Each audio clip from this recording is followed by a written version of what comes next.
Hello and welcome to the virtual Fundamentals of Content on the Web training. This training was created by myself, Kaylee Slesser. I am the Design and Web UX Manager at SACM, Student Affairs Communication and Marketing.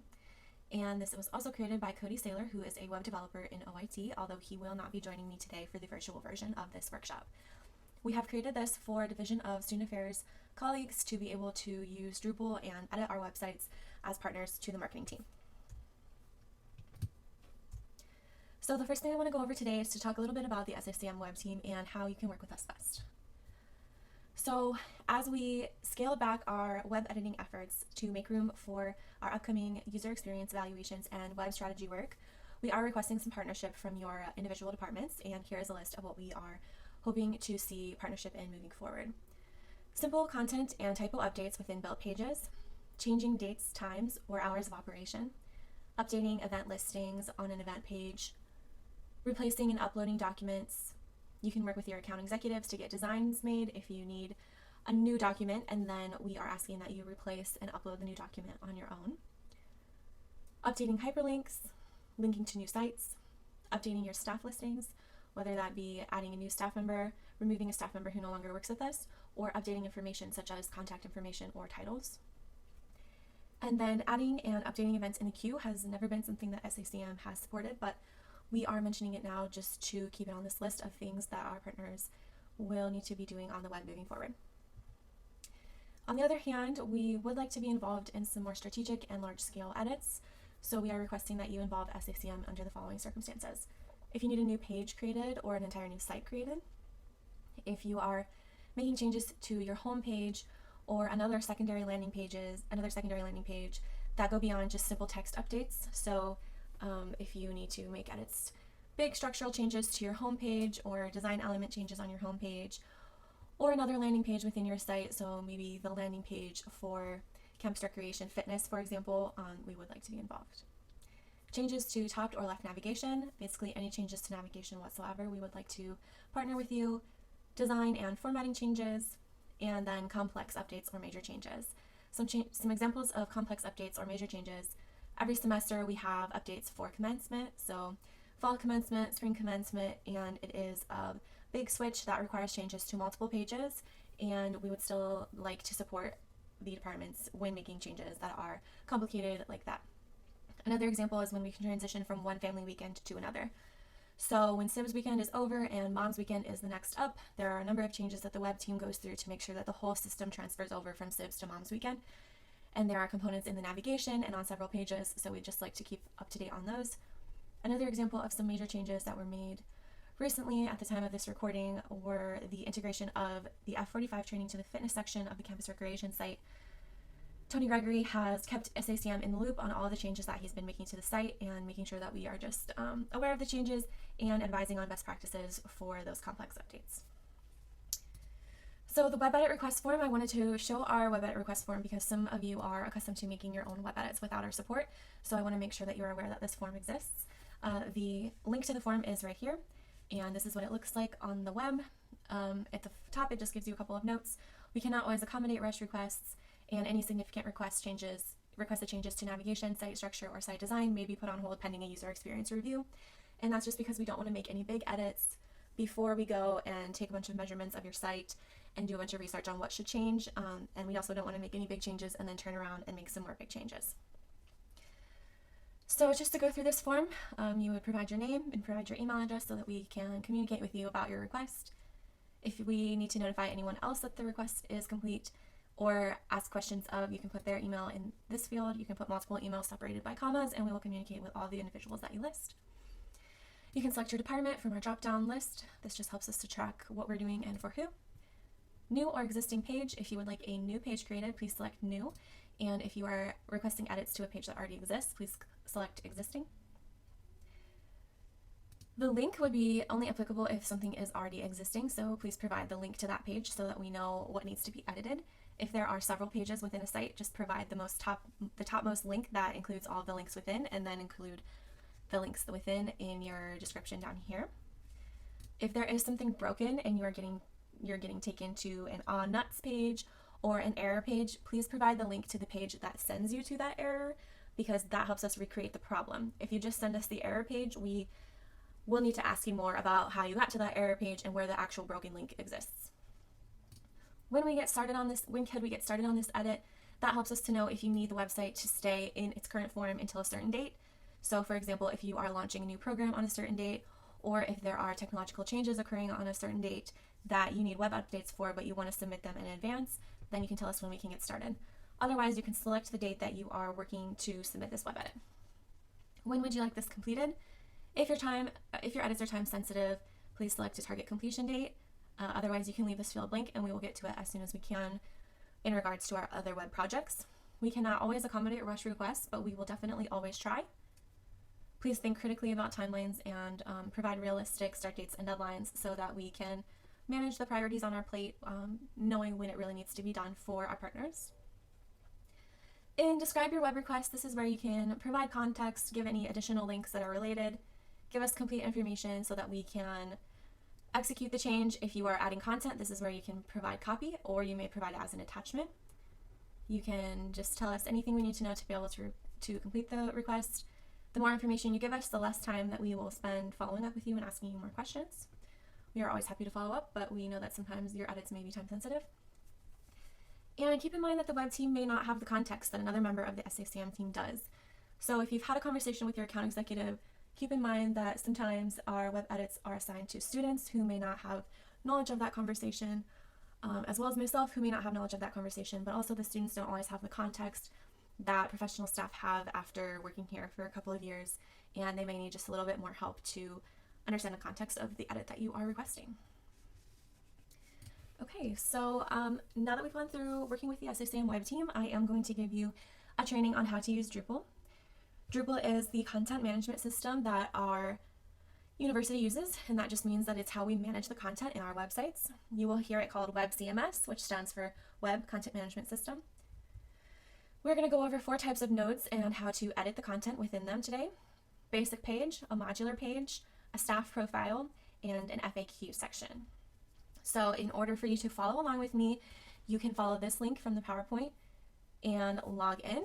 You should see the single sign-on that we typically get when we try to sign into Ohio University programs in our browsers. I am going to be signing in with a tester email so that I can show you most accurately what you will be seeing. So give me a second to type that in.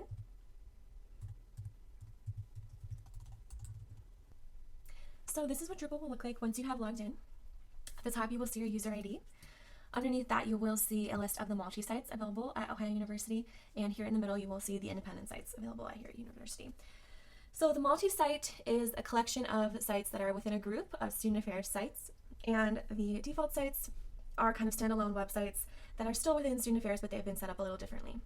So the way that you can know if your site is in the multi-site of student affairs right here, or if it is an independent default site, is you can go to the website and you can look at the URL. And if it says student affairs after ohio.edu, that means that your site is in the multi-site.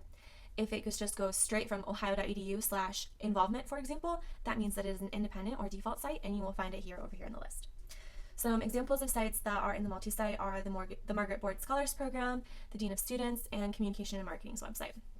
Some of the sites that are independent are the Campus Involvement site, the Culinary Services site, and the Sorority and Fraternity Life website. Once you have determined where you can find the sites that you want to edit or that you will have access to edit, I am also providing you with some bookmarks that can get you directly to where you need to be. So if you want to edit, for example, a multi-site, then you would go to this multi-site bookmark and you will find a list of all of the multi-sites that are available to you, or all the websites that are available to you within the Student Affairs multi-site. If your site is an independent site, you can go to this bookmark right here and you will automatically see the list of independent or default sites that are available to you. So for this exercise, I am going to use the Communication and Marketing website mostly to get through all of these items on the agenda. When you have found the site that you want to edit, you're going to click View Notes.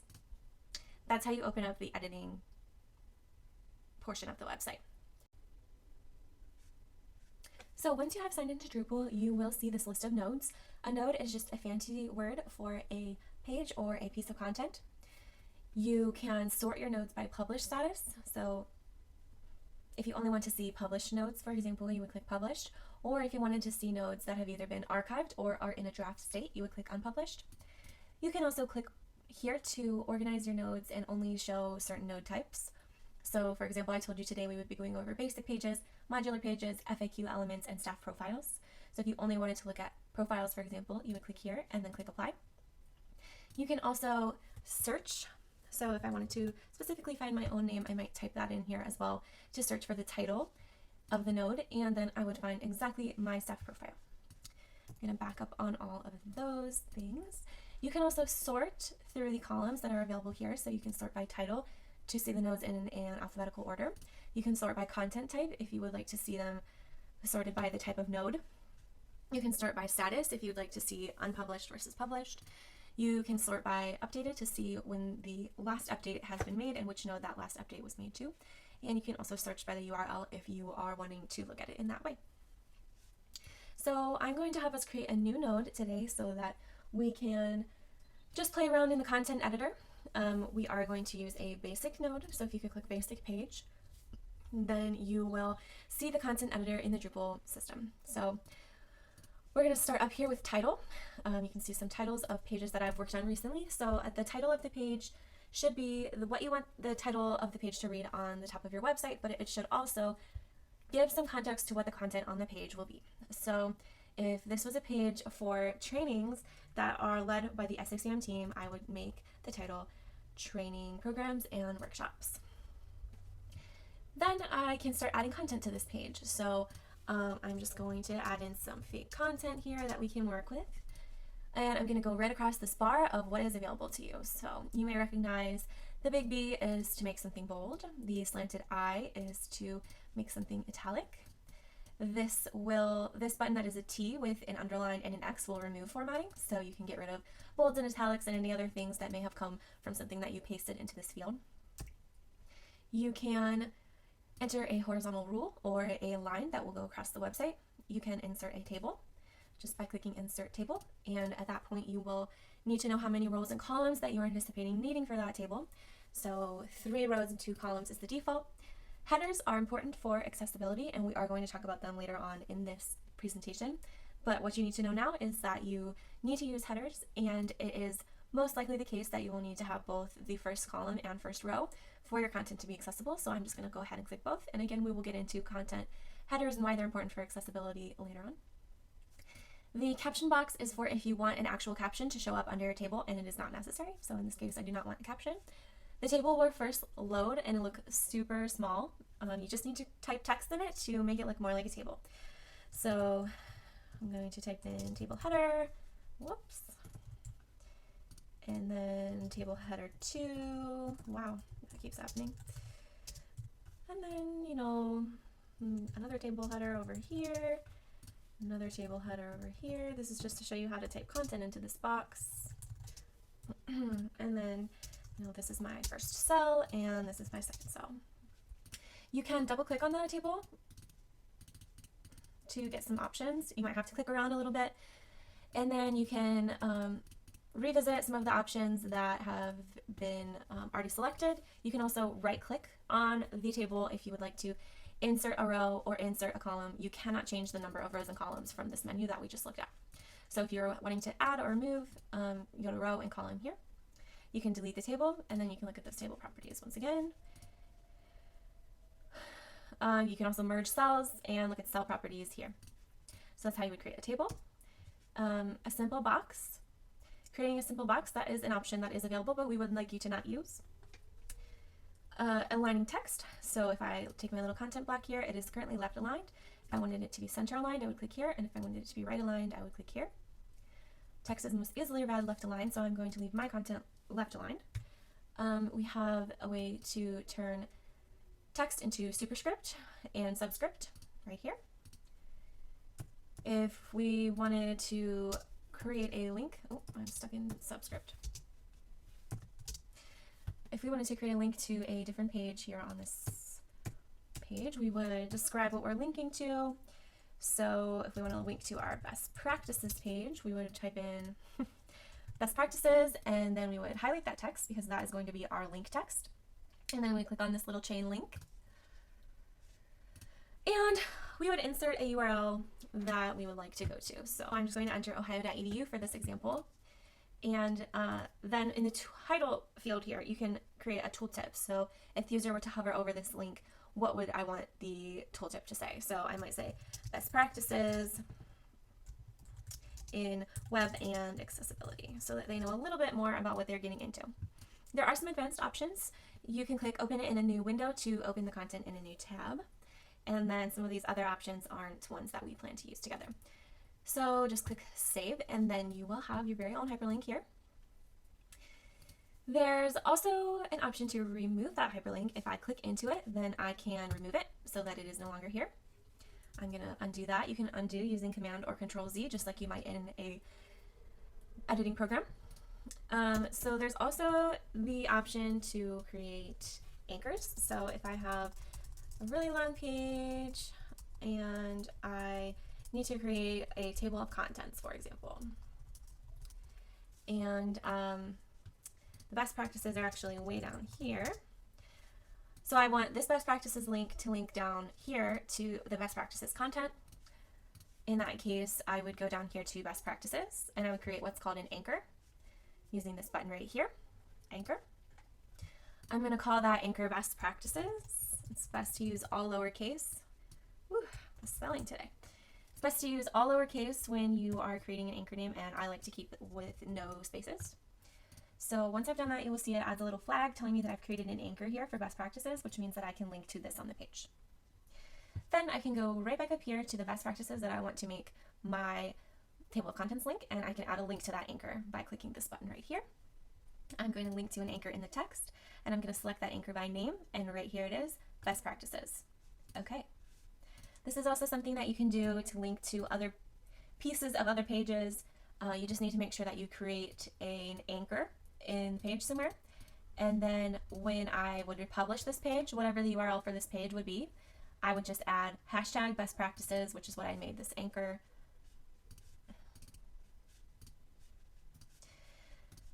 Yes, hashtag best practices. I would add that to the end of the URL, and that's how I could take users directly to that piece of my website. Okay, a bulleted list. So if I wanted to make these 3 items a bulleted list, I could click right here.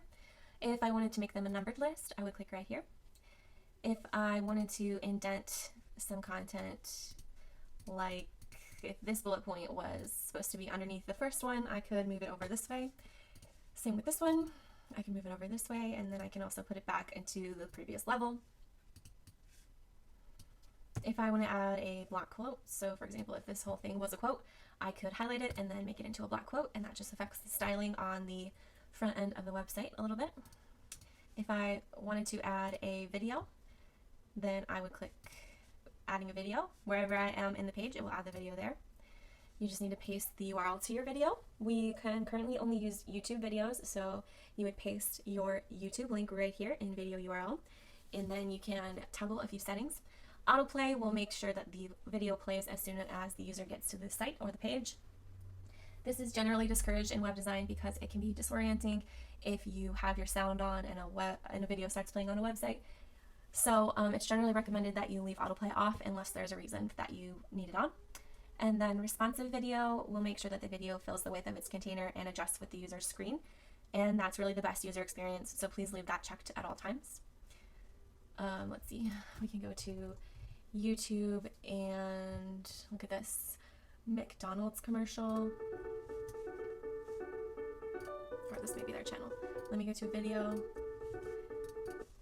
and add that URL right here so you can see what that would look like. You can see that the video is here and it is embedded. I'm just going to delete some of these things that I've made here as examples. Next to the video, you will see photos. So this is how you add a photo to the site. So if you have already uploaded your media and you know the name that you gave it, you can search for that here. If you are updating and adding a new image, you will click add new image. You will give it a name. This is not something that people outside of the Drupal users will see, so you can give it a name that you will be able to find. So you can see that I have named things like annual report thumbnail 1617, which is useful to me but not anyone else. So in this demonstration, I am going to upload this picture of a cat, As soon as you upload any sort of photographic element to Drupal, it's going to always ask and require that you provide alternative text. Alternative text is something that screen readers use and read to people who are not using the website visually. So this will be what is read in exchange for looking at that visual photo. So you would like to provide context for why you're including that image and make sure that the experience is seamless for anyone who is not viewing those images. So you want it to be short and concise, but also descriptive and contextual. So if I'm including this image of a cat, because I'm really talking about curiosity and cats have a reputation for being curious, instead of just writing cat, I would write curious cat. And that would give some context to that image for anyone who cannot actually see it. Once you have filled out a name, so in this case I would maybe want to call this the Curious Cat, and then I would save that image and it would appear in my page right after I give some answers to some styling. So if you need to crop the image to a certain size, you can select from these predetermined sizes, or you can do a search for image cropper online and crop it to any specific desired size that is not listed here on your own before you upload it. If you would like the image to link out to act as a button, then you would add that link right here, paste that URL. And then if you would like to align your image to the left or the right or the center, you can use these buttons. Adding no alignment usually will still look nice. And then if you want a caption to actually show up on your website with caption styling, you can add a caption right here. And then once you're ready, you will click embed, and at that point you will see the photo appear in your editor. This is not exactly how it will show up in the page, but you can get an idea of where it is in the page and what it looks like. Sometimes it might be huge, it might be way bigger than you want it to be, but don't worry, because the developers have made sure that we are not putting huge pictures on our websites, and it will scale down to an appropriate size. So that is how you add a photo to your website. If you are trying to add a document, then you would go to the hyperlink button and open the file browser. If you have already uploaded a document that you are trying to find, you can click within the files folder within your sites folder. It gets a little bit out of control in some places, but just do your best to try to find what you are looking for. If you need to upload a new document, you will click upload up here and then add a file. In this case, I'm just going to add this design proof, and then you would select it. Again, you can add a tooltip, so I might say that this is a document about trainings. That is not a great description for real life. You can make sure that it opens in a new window if that feels necessary to you. Otherwise, click save. And then the text that I had highlighted before I clicked on the hyperlink button, that will now open a PDF download. One thing that I have forgotten to do here is make sure that I am including in brackets what kind of link that is going to download. So you want to make sure that you're adding a PDF, you add the word PDF, and then create your hyperlink so that users know exactly where they're going to be sent when they click on your document. So I'm just going to update mine, and now I have PDF in the link. Okay, so moving on down the line, we have undo and redo. Cut, copy. Here is an option for paste from Word, and that is because Word and all of the Microsoft programs, when you copy from them and paste into Drupal, it brings a lot of extra baggage and a lot of extra styling that kind of messes with the style that OIT and UCM have come up with for the site. So paste from Word makes an attempt to leave all of that behind. You can also use in your browser paste and match style. So for Google Chrome, that is Shift-Command-V, and that will paste solely the text, the true content, and leave all of the formatting behind. Show blocks is a useful tool if you are trying to see where paragraph breaks or heading breaks in your content are. This button will take the editing full screen and get rid of that sidebar. I'm going to turn blocks off. These are word styling, so if you click on this, normal would be your body text. Heading 1 is actually reserved for the title of the page, so you should never use heading 1 down here. And that is best practices and accessibility, so that there's a single topmost heading on each page. From there, though, we can move through headings in a nested fashion. So starting with heading 2, This would be my top level heading within training programs and workshops, and then I can move on from there. So possibly this line of content would be my next level heading within this heading up here, so on and so forth. And they do not look exactly like this outside of the editor. OIT has assigned styling to each of these headings, heading levels, and it goes all the way down to heading level 6. But if you have content that has as much as 6 levels of hierarchy, it may be a little too complicated for a web page, and we might want to revisit how you are displaying that content and think about potentially breaking it up into different pages. So the last thing on this little bar is styles. So these are mostly link styles.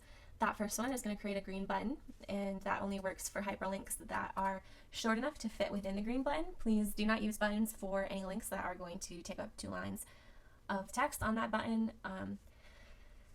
If you have a green background for some reason, there is also a white button version. And then for longer links that you do want to emphasize, there is this call to action style, and that will look similar to this but in green on the front end when it is published. So these are ways to kind of spice up hyperlinks, make sure that they are standing out. These are not ways to use like this inline link right here. We wouldn't want to add a style to. Only buttons or links that are standalone. Just ignore these block styles down here. Okay, so I've gone over the editor. I did not talk about permalinks, so let's talk about that. When you add a title to the page, it's automatically going to make that title of the page a part of your what's called a slug, which is part of the URL that's specific to this page. So it should be in all lowercase, and the spaces are not allowed. So anywhere that there would be a space, we want to have a hyphen, and we do want to have hyphens rather than just saying programs and workshops as one big merged together word, because it's more readable like this. So the program will automatically, once you save the page, change it to lowercase and put hyphens in between the words, just so you know, but I'm just changing it manually to show you what we're looking for. Okay, that's a pretty comprehensive overview of what you can find on the left side of the editor.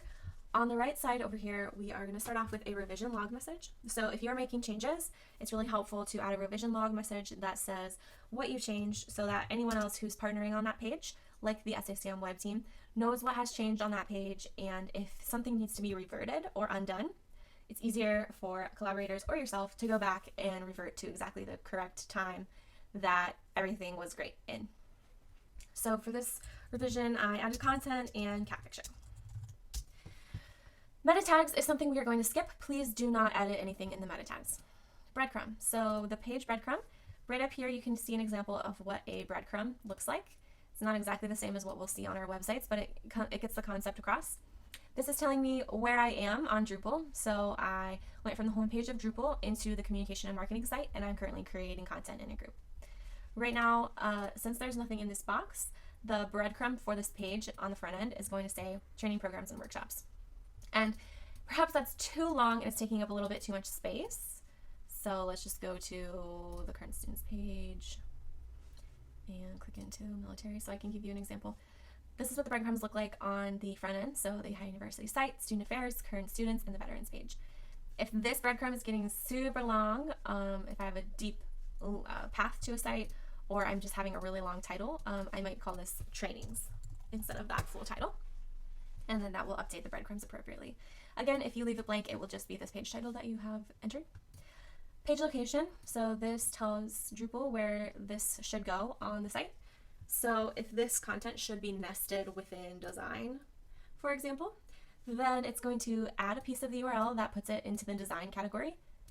And it's going to update the structure of the website to include this as part of the design category. There's another place to edit the slug or the unique piece of the URL for this page down here. Same thing as up here. URL alias is something that I have never used and don't recommend. Hero and slideshow settings. This is where you would edit if your page has a banner, such as this one right here on the current students page. Then this is where you can change that image up or change the buttons that are on top of the header or change the text that's on top of the header. So one thing to know is that when you are adding a hero image, you have to add it as a slideshow image. If you just add it as a regular image, as gallery, as just a file, you won't be able to load it. So just make sure you click slideshow. And then you can give it a name. You can upload the file and give it a group, student affairs. And I'm not going to do that right now because I already told you guys I already talked about how to upload an image. But once you've done that, then you can come back to your node, type in the name that you just gave it. So I know, for example, that there are a couple of heroes that we could pull from. So like test hero image, for example. Then you can give that heading a hero, which will look like Welcome Bobcats here. And this is what that caption will look like if you want to add text. But more commonly, we have these buttons that are calls to action. And I can give you an example of that at the Culinary Services website. They have some buttons up here. So in order to create those buttons, you would paste the URL to the link that you would like to link to from the button and then give it a name right here. You can have up to 3 buttons at a time, and you do not have to go all the way up to 3. You can have anywhere from 1 to 3. Display settings. So this is important for how the page actually looks in real life. It will default to a 2 columns page, and that is useful for any site that has a left nav. But for this Culinary Services, for example, they don't have a left nav over here. So if we leave it on 2 columns, there's going to be a big empty space to the left of the page where it's expecting a left nav to be. So if you don't have a left navigation, please select 1 column, and if you do have a left navigation, please select 2 or leave it at the default of 2 so that that left navigation is able to shine through. Okay, so that is a pretty comprehensive overview of the editor on a basic node. The only thing left to do is save it. So I could save this as a draft. I could say that it needs review. That is only applicable to editors who need their work to be approved by a publisher. Or I could go ahead and save it as published, and once it is published, it will be live on the website. I am not going to save this node because it is not real content and not useful content, so we want to make sure we're not putting content like that on our websites. Just checking my notes to make sure that I've hit everything that I want to hit. If you have already published this page in the past and you are just making an edit, you will see the option to archive a page right here. It is not available for a new page because in order to archive it, you just need to leave without saving. But on a page that you are editing, archived means that it will be taken offline. It will not be accessible to our end users, but it will be available in Drupal for us to maybe resurrect later or just be able to reference.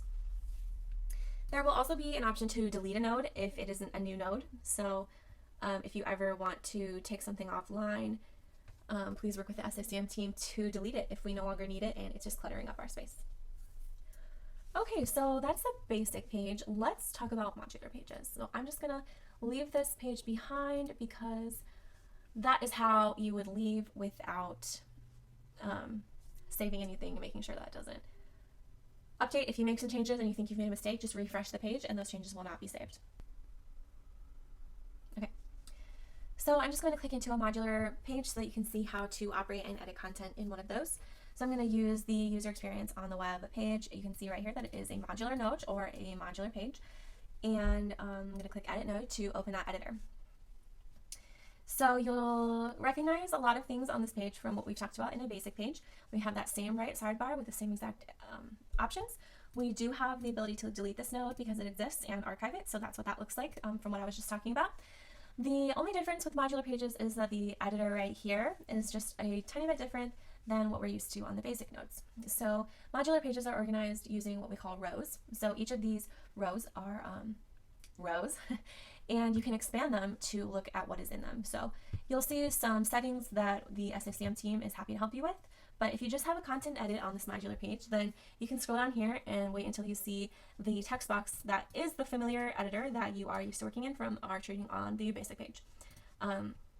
So if you're trying to make a content edit on a modular page, just keep expanding these rows until you see that content that you're looking for, and then you will be able to make that simple text edit.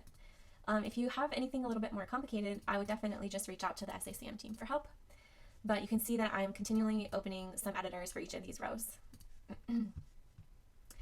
Okay, so I'm going to pop right out of this and show you how to edit a staff profile. So I am just going to look for myself and click edit. So these are the fields that are available for staff profiles at Ohio University. So you're going to start off with the display name, and that's going to be what is displayed for the staff member at hand. And for me, it is just my name, Kaylee Slesser. I have seen some departments put degree codes after that name, if someone has a PhD, for example, to recognize them for that degree. Following that, you're going to have first name, last name. For me, it's Kaylee Ann Slesser. And then you'll be able to upload a headshot right here, and it will look familiar, just like any other website that asks you to upload a file. And then once you've uploaded a headshot, it will get a little smushed, but it won't look like that on the actual website. So for those of you who haven't seen me, I do not look like this. And then once again, whenever we add an image to Drupal, it's going to ask us for alternative text. For a headshot, many times it's just going to be the name of the person, and you may add the word headshot if you would like. The title bar, or the title field, is where you're going to add your job title, your title with the university. The department listing here is how you tell this staff profile to show up on the staff listing page for your department. So if I were to click Boyd Scholars, for example, I would show up on the staff listing for Boyd Scholars. And if I were to click Dean of Students, same thing, I would show up on the Dean of Students. So make sure that you are selecting your department, and make sure that you're selecting the correct department so that you can be shown on the web page that you are looking to be seen on. The next field is Ohio ID. This is your Ohio email without @ohio.edu. Then you can also add your email. So for me, that's my ohio.edu email. There are also fields for office phone number. There's up to 2 options that you could be reached at. If you have a website, perhaps like a blog or something that you regularly keep updated, you can add that right here. Your office address. So for me, it would be Bromley MMR2. And then your biographical information, if that is something that your team is using to display your biographies on the web. Then sort ranking. This helps to show where someone will be in the staff ranking list. So if you make your sort ranking a really high number, you're going to appear at the top of a staff listing. So you might want to use that if you want to put your department's leadership at the top. And then you can decrease however you would like. If everybody has the same sort ranking, the default is 5. The system will automatically sort by alphabetical. So even if only some of the people have the same ranking, the default will be that those people will be sorted by alphabetical and not by any sort of hierarchical ranking. If I were going to save this page, I would click Published.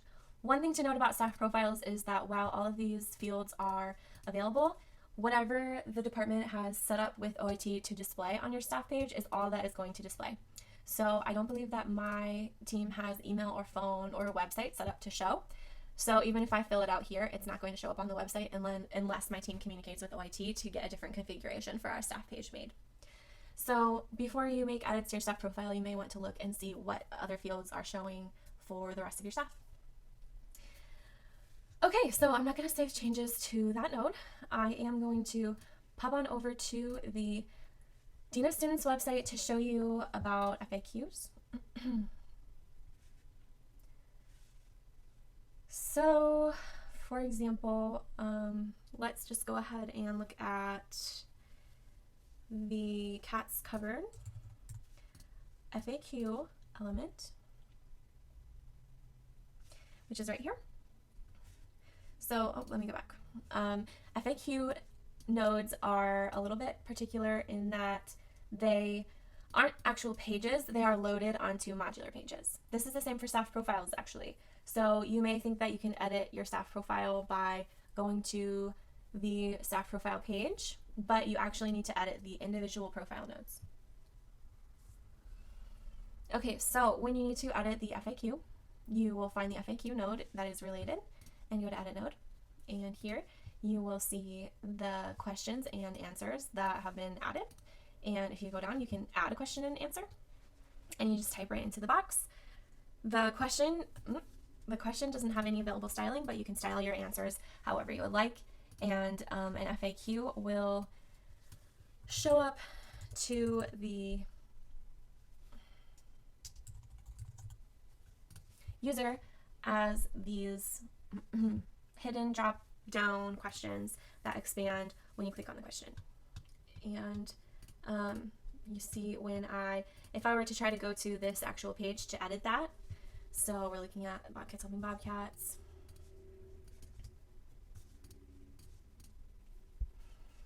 If I were to go to that actual page and try to edit the FAQ, what I'm going to see is a bunch of rows, and then right here, frequently asked questions is being called to, but I can't edit it here. So this is telling me that I need to go edit a separate node, which is what I just showed you how to do.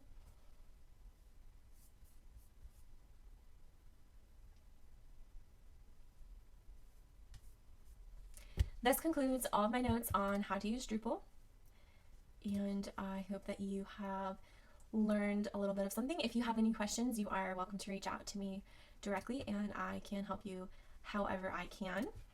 But there are also resources available from OIT on how to use Drupal and how to use Drupal as well as possible. So this page is the Web CMS page for OIT, so you can find the login link here and a little bit of information. But if you click on Help and Training, you will also find documentation on how to do things like the basic page overview, modular page overview, how to edit content, how to edit the URL, how to save, some of the things that we've gone over today in a different format from a different person, so it may be helpful to mix your learning styles together. You can also get live support from OIT if you are having a technical issue by going to ohio.edu/OIT/help and scrolling down to this live support section. You can call them, you can submit a service ticket to the service desk using this email, or you can launch a live chat during business hours. There are also trainings offered by OIT on how to use Web CMS, and you can attend one of those trainings if you are still feeling like you would like more information about Drupal and you would like to do another training. So you can book a workshop here. Okay, so now that we have gone over Drupal, I am going to go through some accessibility topics that can help us to make sure our websites are accessible to all people. So here's my spiel about why accessibility is important. We want to be building websites for all Bobcats. So it is a statistic that around 1 billion people worldwide have a disability, which equates to at least 1 in 5 people. And for blind users alone, 70% of the web is inaccessible to them because it hasn't been created in a way that they are able to read or access. As a side note, this results in $6.9 billion annually in lost revenue for e-commerce. When we make websites accessible for all people, there are positive results for things like enrollment, learning, retention, program attendance, revenue, SEO or search engine optimization, and equity and inclusion. And that entire list is very important to the Division of Student Affairs and references many of our strategic plan pieces moving forward. If all of that isn't enough evidence, accessibility also improves the site for everyone. So many of the practices that optimize a site for accessibility also makes it easier for the rest of the world to use the site as well. On a less fun or caring note, we are also legally obligated to make our websites accessible.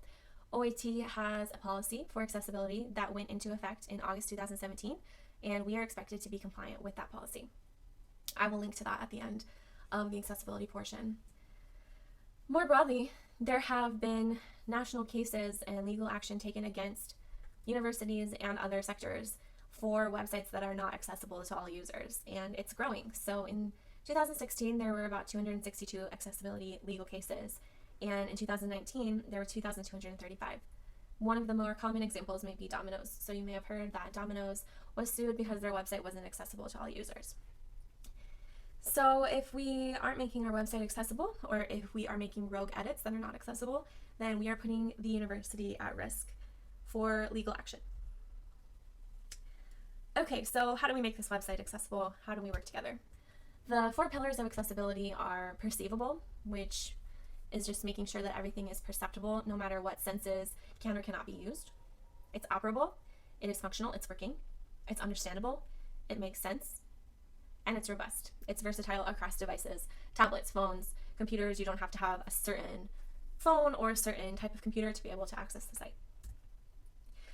So when we're talking about accessibility, we're talking about users with a range of abilities. And some users are using assistive technology to navigate the web.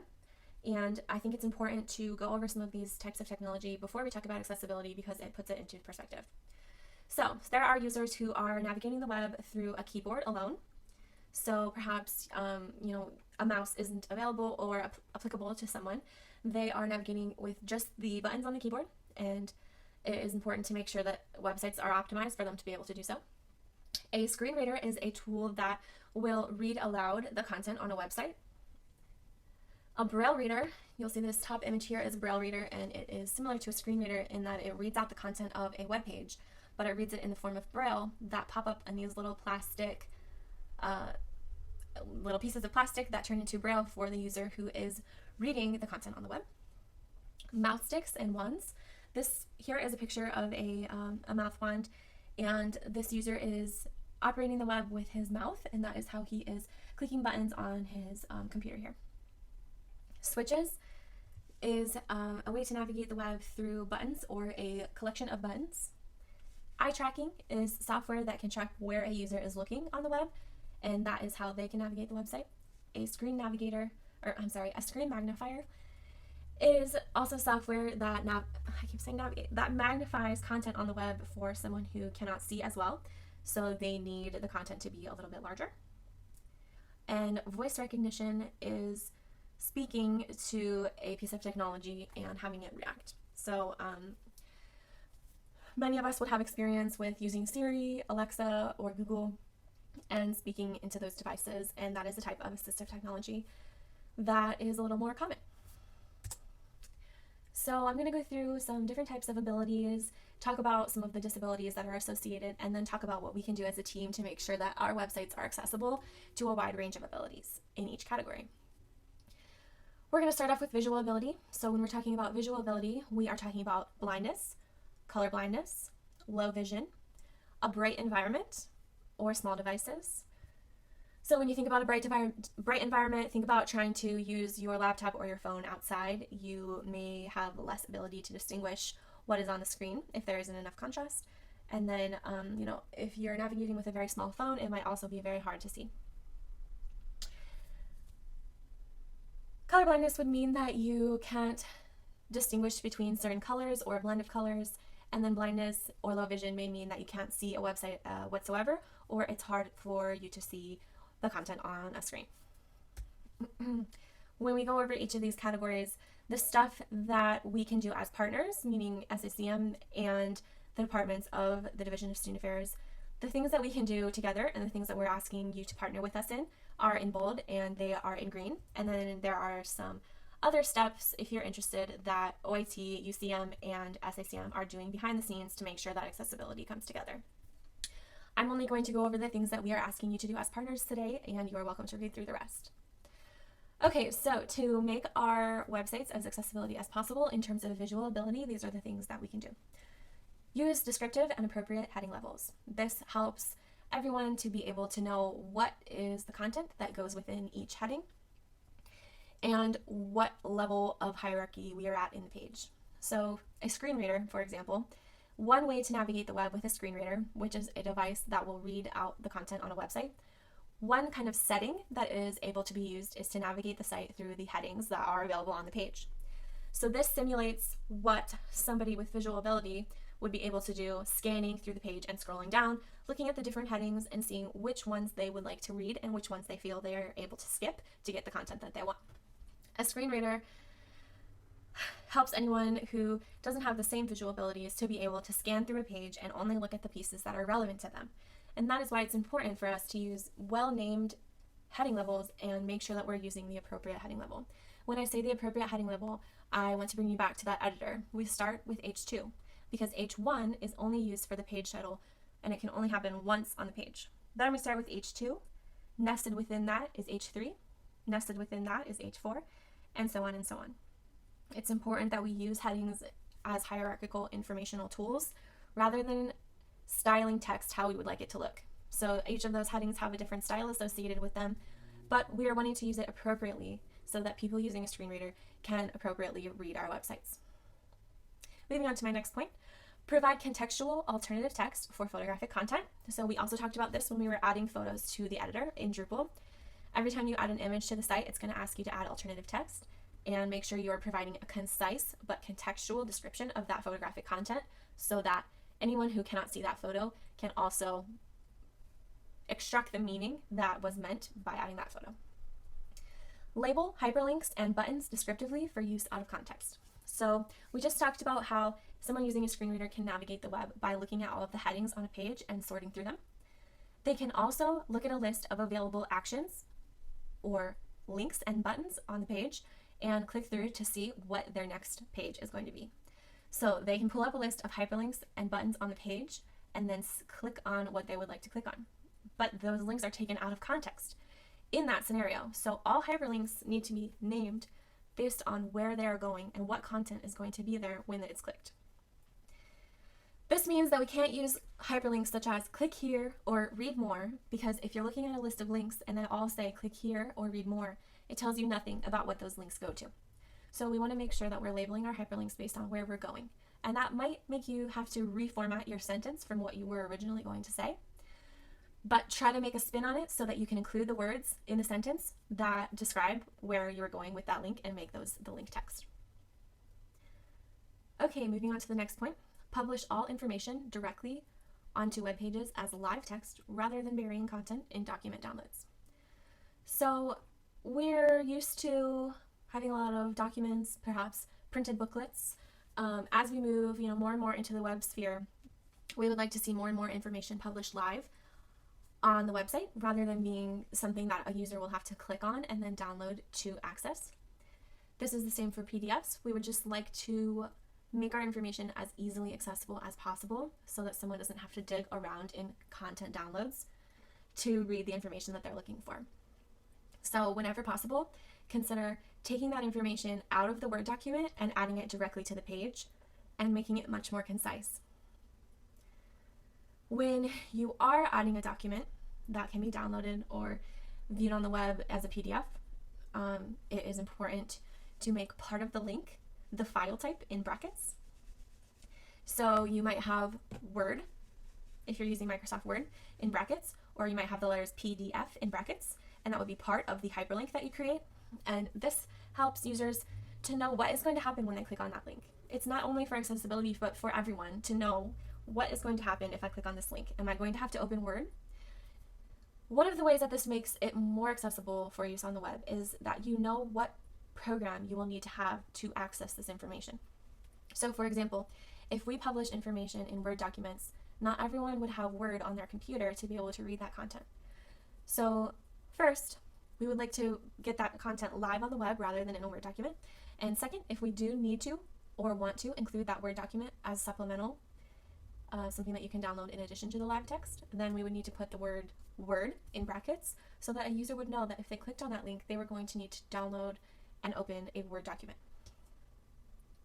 This is especially helpful for somebody who is using a screen reader because they will need to switch applications in order to access your content, and it helps them to be able to navigate through the process of doing that. Write in plain language. This helps everyone by just being a little bit more concise and a little bit more clear, but it also helps anyone using a screen reader because if the language is plain and easy to understand the first time around, then they will not have to go back and listen to the same paragraph again. I think a lot of people have experienced reading or listening where it has been a little bit murky and we've had to ask someone to repeat something, or we've had to go back and start at the beginning of the paragraph to read for meaning. And if we write in clear and plain language, we can help everyone to not have to go back and do that on our websites, particularly on screen readers, because it is a little bit tedious. Our next point is do not upload graphics with text embedded into the file. So when we're talking about visual ability, we are talking pretty heavily about screen reader devices. When it comes to reading text on the web, a screen reader is only capable of reading what we give it. So live text on the web, alternative text, any semantic coding that we add in, but it is not capable of reading text that has been saved as an image file that is pixels. So for example, when you save a Word document as a JPEG, if you've designed something in Canva and you save it as a JPEG, you are taking that from something that a screen reader could have been able to read, and you were turning it into a JPEG, which is just a collection of pixels, a collection of little colored boxes that create an image. And the screen reader can no longer read it. It just looks like an image to them. So when we're talking about words on an image or infographics, a screen reader can no longer read it. So we don't want to be uploading graphics that have text embedded into the file. Sometimes, though, we are uploading infographics or complicated imagery that really just we need to add.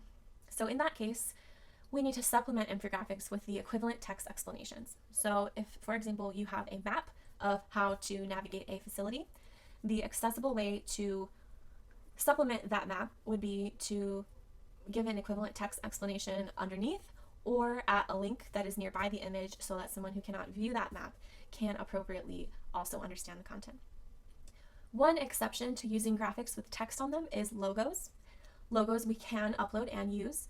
Just make sure that you put the alternative text, Ohio University logo, or whatever the logo stands for, and then the word logo. Okay, so row and column headings on tables. We talked about this briefly when we were learning how to use Drupal. A row and column heading would mean that the first row in a table is styled a little bit differently and set apart from the subsequent cells, and it's the labels that help the table make sense. Same for the column, except for it would be the first column. This is important for accessibility because a screen reader reads the tables cell by cell. And if you do not use row and column headings, the screen reader will just read the cells with no context, and they will just go cell by cell, and it's very complicated to remember where you are in the table if you do not have row and column headings to help you out. So if you do use row and column headings for your users, a screen reader will read each cell, but it will remind the user which row and column they are in so that they can have context for the current cell that they are listening to. I hope that that makes sense because it's a little bit hard to describe without a visual. Provide audio I said I wasn't going to go through those. So those are some of the other things that OIT and SCCM are doing to make sure that our content is accessible visually. Okay, so moving on to auditory ability. When we're talking about auditory ability, we can be talking about deafness, complete deafness, or hearing impairments, loss of hearing.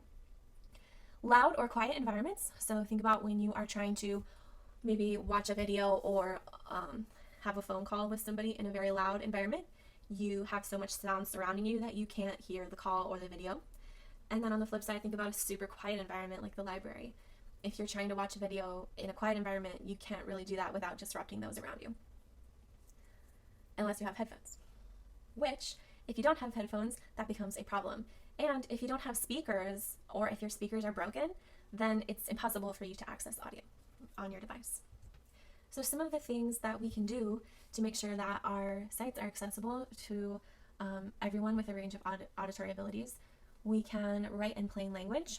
And this one is particularly relevant to the deaf community who are communicating using sign language. And so this is because sign language has its own set of idioms and slang phrases, just like American spoken English does, but they are not exactly the same. So some examples in American Sign Language, or ASL, the phrase train gone would mean that you have really missed the opportunity to be in the moment. It's kind of like, well, you had to be there. It means that they're not going to repeat what they have said. And from that phrase, some people would respond in an attempt to be a part of the moment, oh no, the train is back. So then the phrase cigarette gone developed because once a cigarette is burnt out, you can't get it back. It is gone, it is in ashes. So the phrase cigarette gone means, nope, you've missed the opportunity to hear what I said, we're moving on. Another phrase, the phrase or the sign basement can mean that I didn't go out, I stayed home instead. So especially for someone who has grown up in a deaf household or went to a deaf school before coming to Ohio University, they may not have a lot of experience with idioms in the hearing community, just as someone from the hearing community would not necessarily understand what cigarette gone means. So writing in plain language just makes sure that everyone can understand. Once again, it helps everyone. Okay, so next point, using subtitles or transcripts for videos with sound. This is important because, like I was just talking about, if you're trying to watch a video in any of these scenarios and you cannot use sound or you cannot hear sound, you will not be able to get the full meaning of the video.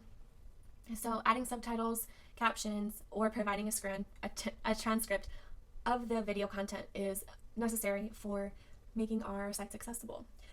Since YouTube is the only way that we can add videos to our website right now, there is a way that you can add your own subtitles on YouTube, and it is fairly easy. Or the other option would be to type up a transcript of the video and then provide that very near the video on the webpage. I would say subtitles are preferred and the most accessible option because it is right there in the moment as you are watching the video. Provide more than a telephone number as contact information. A lot of times carrying on a conversation on a telephone requires you to be able to hear, and there just needs to be other ways to contact other than telephone numbers. Okay, so moving on to speech ability. When we're talking about speech ability, we can be talking about stuttering, muteness, dysarthria, which is the weakness or complete paralysis of speech muscles, apraxia of speech, which is inconsistent articulation. I'm not sure how to say the next one, but it is a rate and rhythm difference. Loud or quiet environments. So think about, again, if it's really loud and you're trying to talk to one of your friends, they may not be able to hear you. You may not be able to talk loud enough. And then if you are in a quiet environment, you may not be able to speak without disrupting those around you. There's also the case of not having a microphone on your device, or maybe it's broken and you are not able to speak into your device. With this one, there's a lot that, OIT could be doing behind the scenes, but for us, it just means, again, that we need to provide more than a telephone number as contact information in case someone is unable to speak to us on a telephone. Motor ability is our next category, and when we're talking about motor ability, we're talking about physical disabilities, temporary physical limitations. So think about maybe having a broken arm, a broken hand, and not being able to use a mouse. Reduced dexterity. Think about Parkinson's disease, having shaky limbs, having a broken mouse, not having access to a working mouse.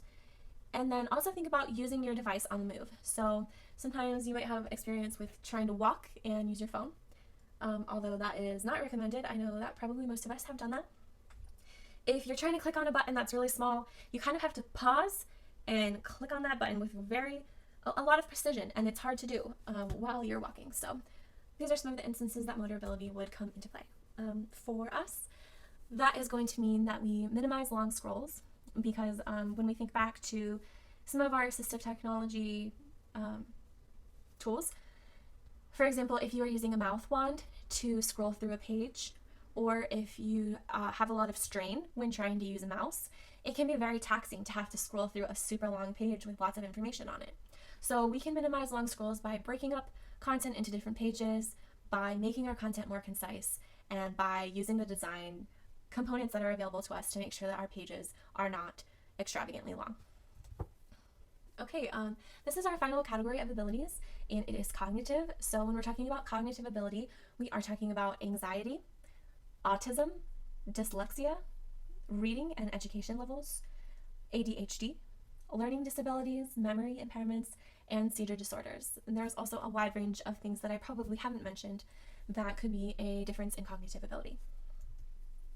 What we can do to make our website very accessible to those who have different ranges of cognitive abilities is, again, we can write in plain, concise language.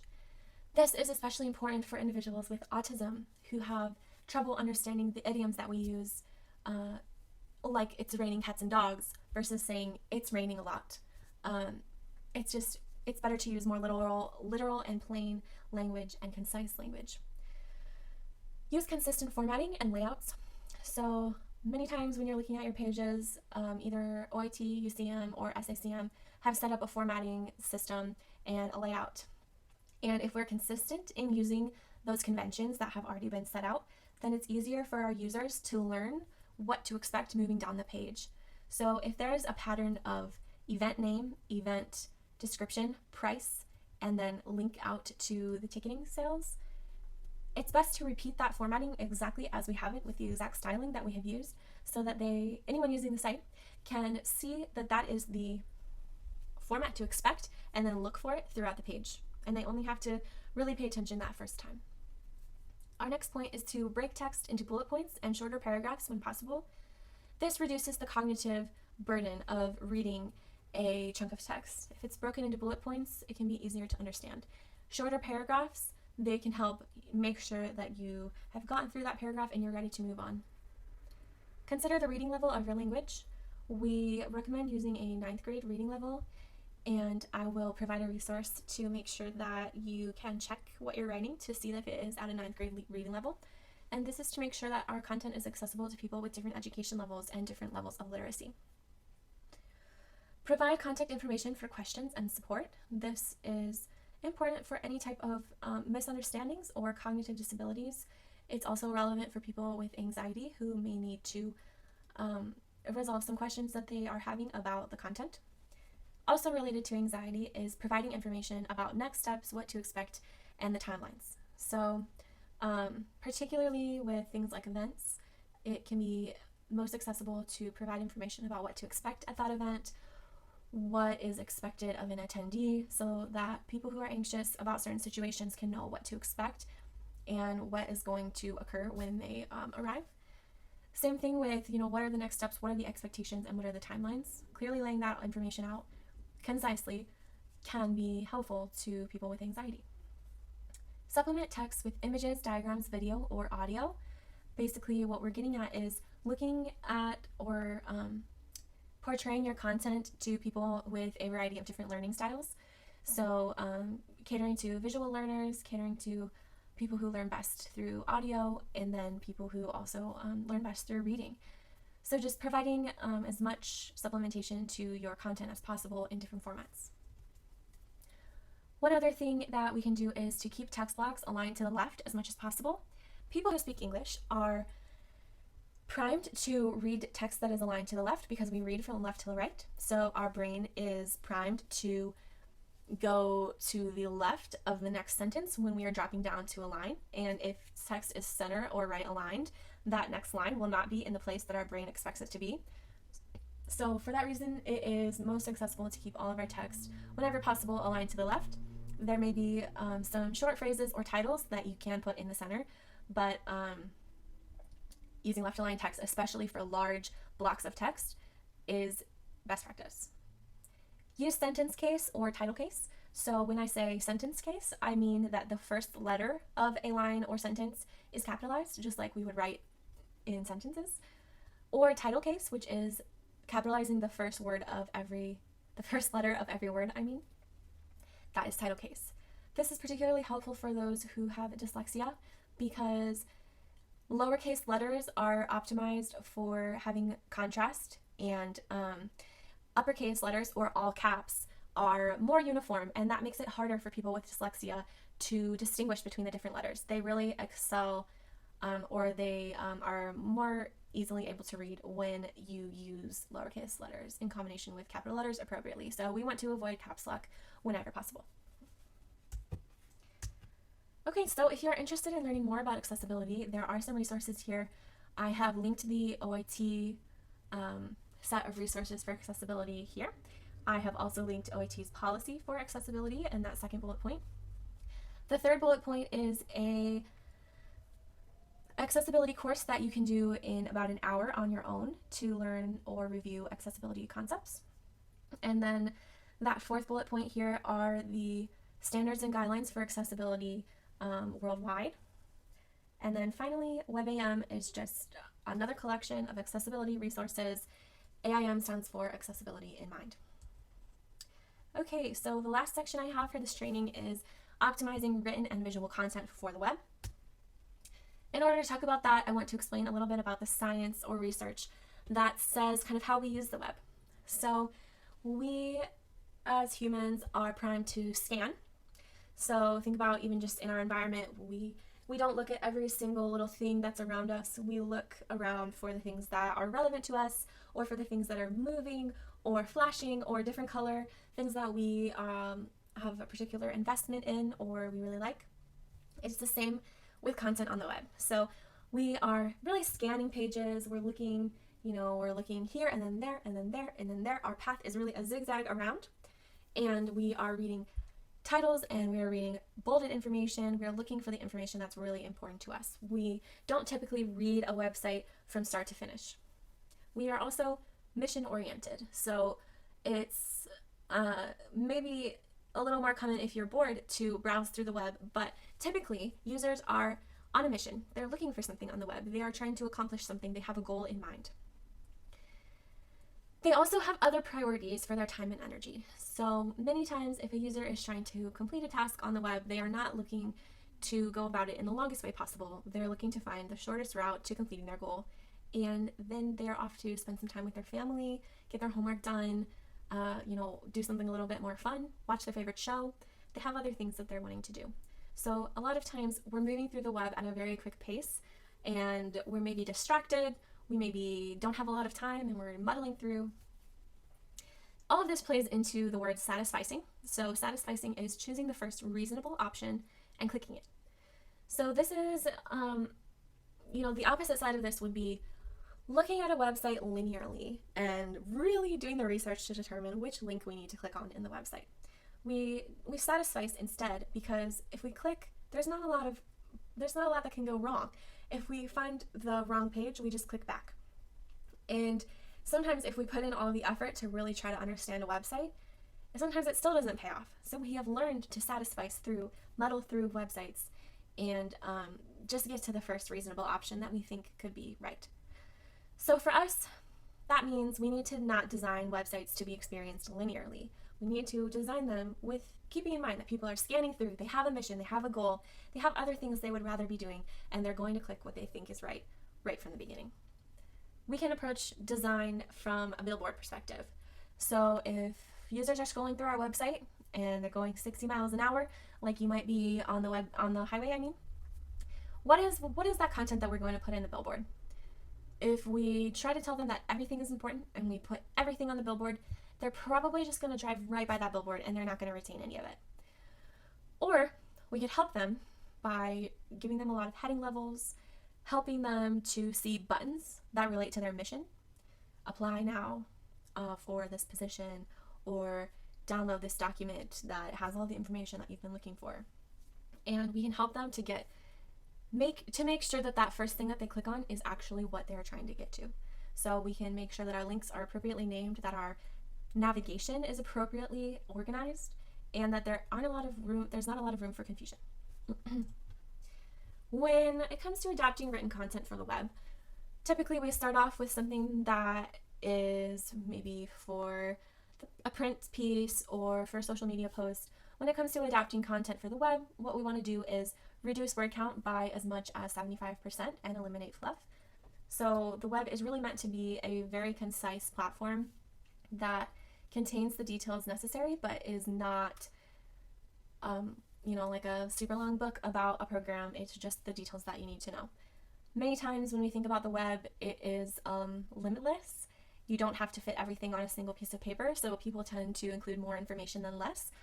But as far as the user perspective goes, because we're in a hurry, because we have a mission, we're looking for concise content that gives us the details that we need to know. Break text into shorter paragraphs. So I know when all of us were, in school, we maybe were taught this ideal size of a paragraph that's like 5 to 7 sentences.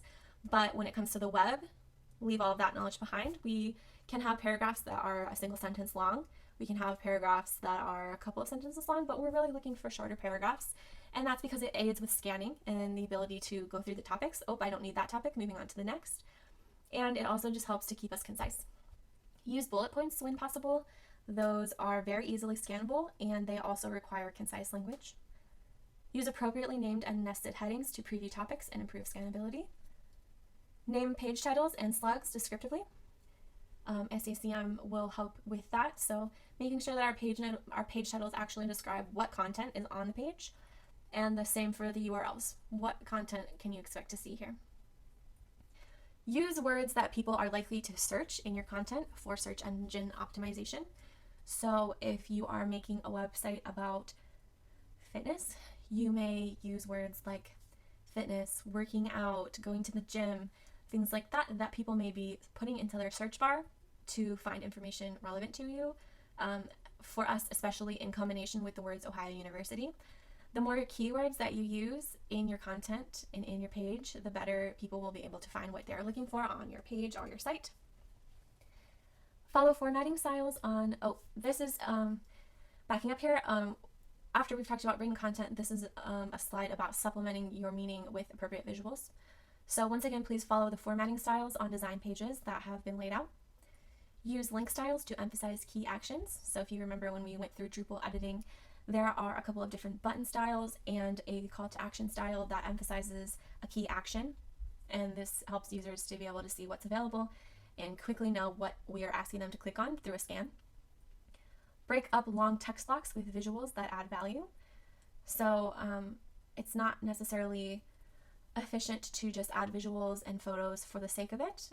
That is okay up to a point, but if you can add visuals that actually add value, then that is going to be much better. So if you are trying to market a program, you may show visuals of people who are successfully enjoying that program, and that adds value. That will tell them that other students had success in that program, and they would not have known that without those photos. Reduce clutter and distractions. Again, we just want to help users to get to their goal, and when they do get to their goal, that helps us, so we want to make sure that we don't put any roadblocks in their way.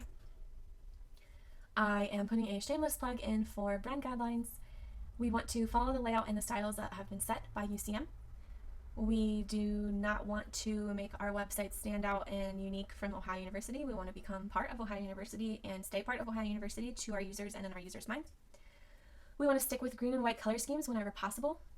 We want to use elements appropriately in the ways that they have been designed to be used. So for example, there is the ability to use those FAQs and have the drop-down answers.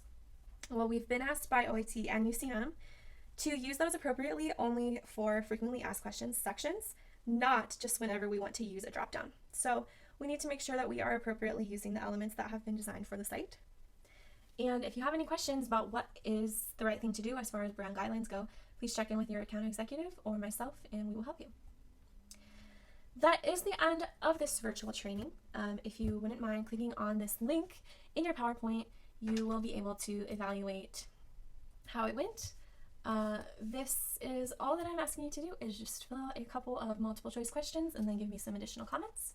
There will also be a quiz to ensure that you have access to Drupal and to let us know that you have completed this training, so look out for more information on that. Thank you so much for your time and for your partnership on Drupal. I look forward to any questions that you may have and working with you moving forward.